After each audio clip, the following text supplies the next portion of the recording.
அப்பாவை புடிச்சேன். அப்பா பிடிச்சா அவனை பிடிக்கிறா. போங்கடா.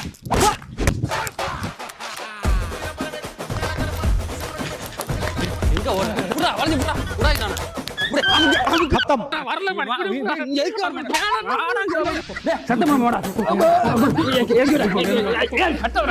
என்ன யார் யாருங்களா என்னையாச்சு? என் பிள்ளைக்கு உடம்பு சரி டாக்டர். 4 நாள் உடம்பு சரி டாக்டர். ஊசி போடணும் இங்க ஓடி ஓடிறான் டாக்டர். இவனுக்கு ஏதாவது ஊசி போட்டு குணப்படுத்து டாக்டர். ஏமா அந்த வெள்ளை ஊசில எடுத்து போட்டு விடு. பொண்ணோட நரசு நீ சரசரா. அவன் நர்சனடா என் பொண்டாட்டிடா. ஐயோ அப்பன மிஞ்சி புள்ளர் சொல்லுவாங்க சரியா போச்சு. ஐயோ அண்ணங்கற நரசு எடுத்து ஓடுறான்டா. புடிங்கடா புடிங்கடா புடிங்கடா. எங்கடி போற?